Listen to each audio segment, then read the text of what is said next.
This is the INEC chairman. This is the winner for Haneze Youth of the state election. The president of the youth. Haneze Igbo. Our president of the state. Let's go!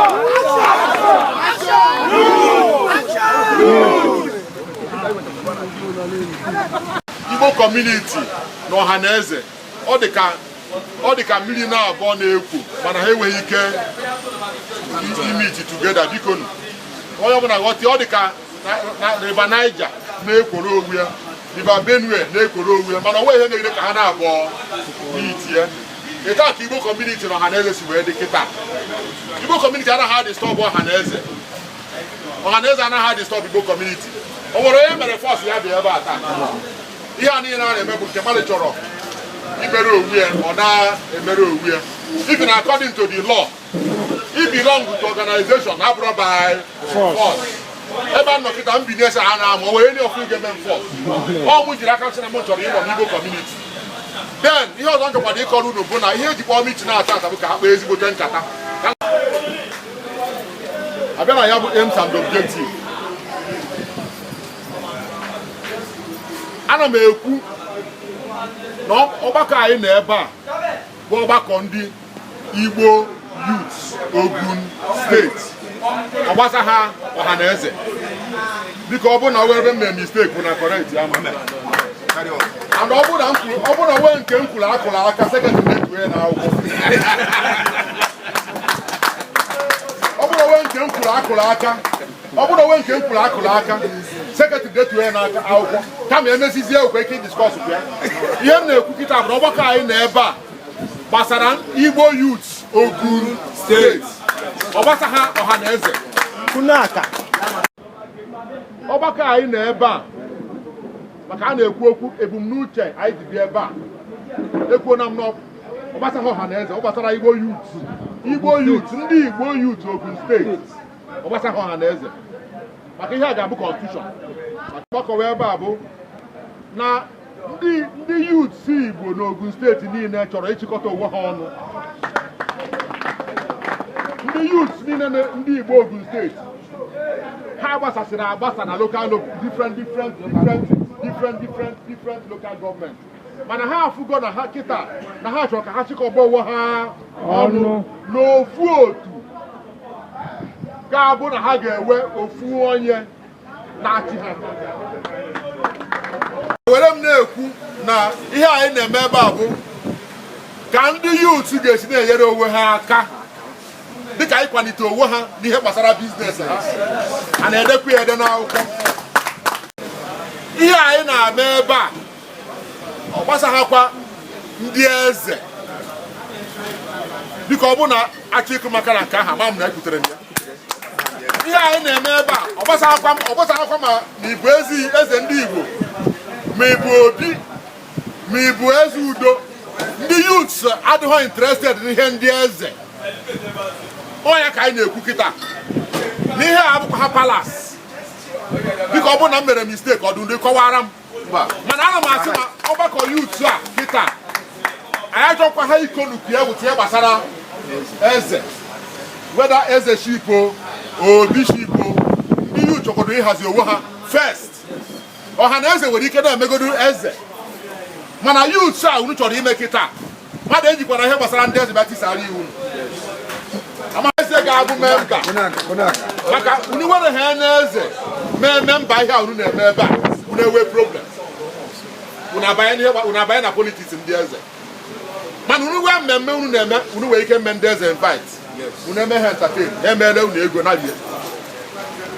ha nwekwa ihe ha na-eme chọkwa ume unu invite unu eje mee nke unu wee bụrụ ndị youth ihe na-ekwupụta ihe mgbe aims and ha need the assistance mana ọ bụrụ ya bụ aims and objective na abụrụ ihe gbasara eze aims and objective ka a na-ekwu okwu na Igbo Youth of Ogun State chọrọ ịkọpụreti with gịnị government to make sure na gọọmenti na-achị ọfụma na o nwee anywhere gọọmenti need help unu enye gọọmenti by making sure na peace ga-adị, by making sure na o nweghị onye Igbo onye youth ga-abụ problem, by ịdị na-ezu oshi, by ịdị na-commit crime, by making sure that all the youth o nweghị nke ga-abụ criminal, ka gọọmenti ga-adị ịdị difficult. So Igbo youth ga-adị work hand in hand with the government of Ogun State to make sure that government is okay. I go after it. No, you need to hit I. Equal I, go after it. I do swear by the Almighty God, that in my capacity, in my capacity, office as a office again of Igbo community, Ogun State, that I will discharge my duties to the best of my ability, without affection, or ill will, that I will defend the Constitution, of Igbo community, youths in Ogun State, that I will not use my position, to oppress, any member, of Igbo community, of Ohaneze, of Igbo community, youths in Ogun State. That I will do everything possible.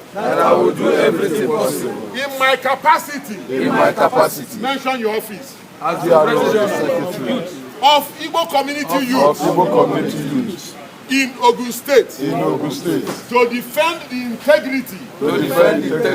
Of the Constitution. Of Igbo community.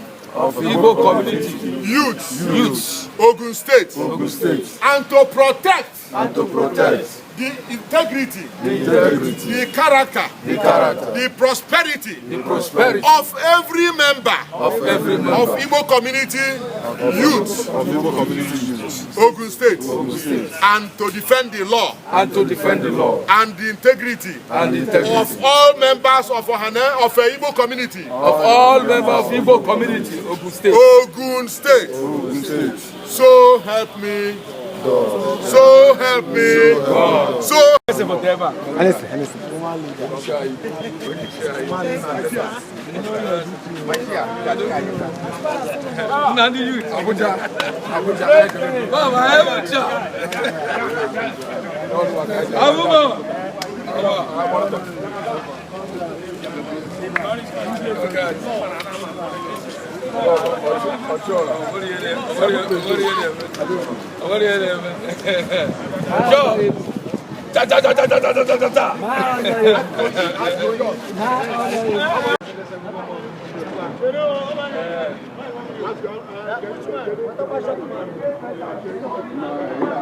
It's a